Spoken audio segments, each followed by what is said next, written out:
It's about that time of the year where us NBA content creators start to make our own predictions for next season, especially with the current offseason being so boring with the whole KD saga.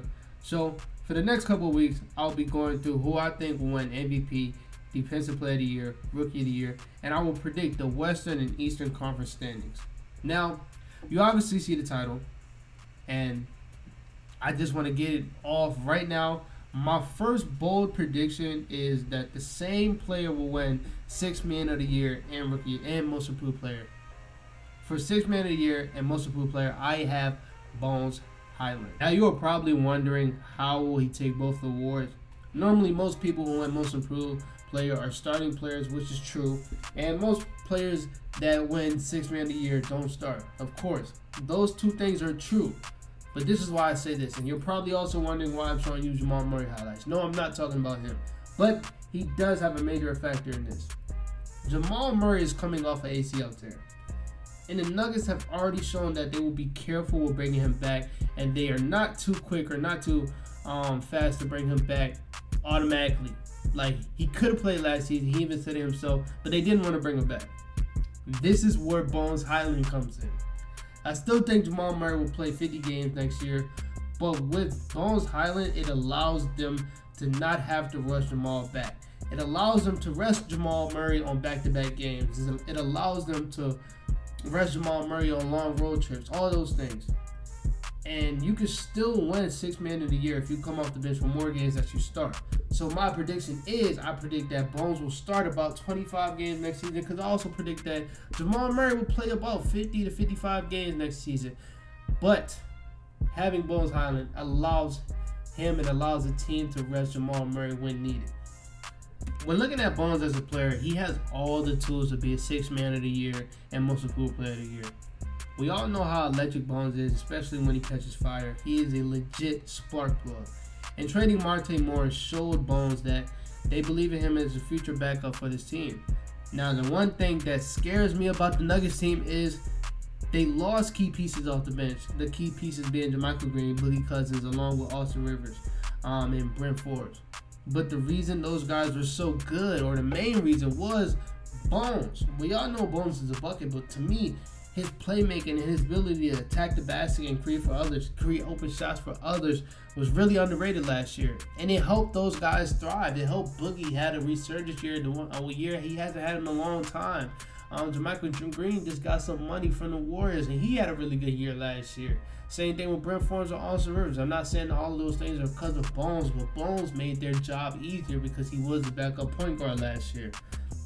Bones averaged 10, 2 rebounds, and 3 assists last year while barely playing in the start of the year. I think the start of the year, I wouldn't say he missed the first 20 games, but Mike Malone was really hesitant to bring him in those first 20 games, and he started to ramp it up. And then when he earned Mike Malone's respect, he put his full confidence into Bones Highland. And Bones he had an amazing 3 quarters of the year, and that's what led him to making the Rising Stars game, and then led him to making second team all rookie. And Bones is the type of player where, yes, when he has the ball, he's exciting, he's fun, he's a bucket.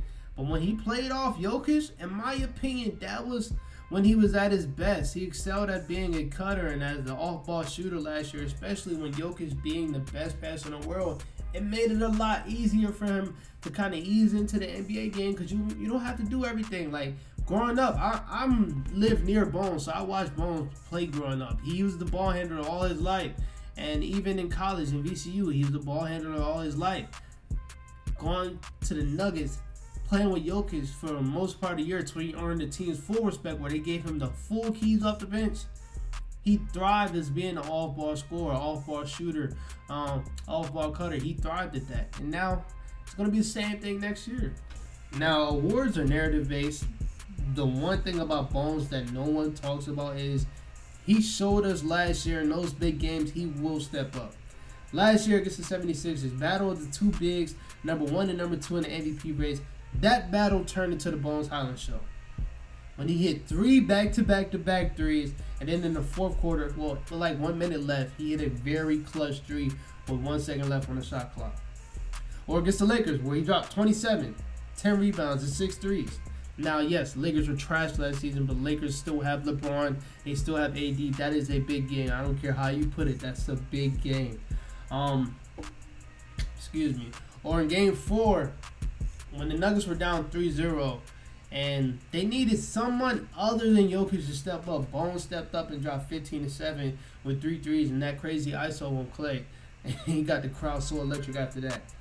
He will have several moments like those this year. He will have several of them because his role is going to be bigger this year. He's the full backup PG, and at times he will be the starter. He will have a lot of moments that will put his name on those ballots. Now, I think when everybody picks their 6th man of the year, he should be like a top 2 pick. I think he is one of the best 6 men we have in this league. And for MIP, his stats will jump. Like, I see him averaging around 15, 4-on-4, and 45% shooting and 38% from the 3.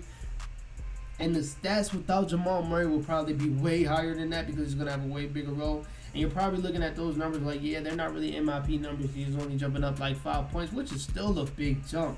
But being a key factor on a contending team, yes, I said the Nuggets, they're a contending team. I don't think a lot of people remember how good and how dominant this team was when they just traded for Aaron Gordon. And they had Aaron Gordon, Michael Porter Jr., Jamal Murray, Jokic. They were dominant. They were looking like the favorites to win the whole thing. And then Jamal Murray got hurt. And yes, this is still a contending team. With him being a major piece on this contending team, that's his narrative right there. That's his narrative right there, and the stats are going to jump. I think he has a huge chance to win both, man. Let me know what y'all think, man. I don't want to keep rambling on, but that's how I feel about Bones Hyland. Bones Hyland is one of my favorite players in this league, man. This is not a biased take, though. It's not a biased take. You can't tell me anything in here I said wrong. But other than that, man, I'll see y'all tomorrow or see y'all in a couple days. Peace out. Matter of fact, one more thing. We're going to do Defensive Player of the Year next. Peace out.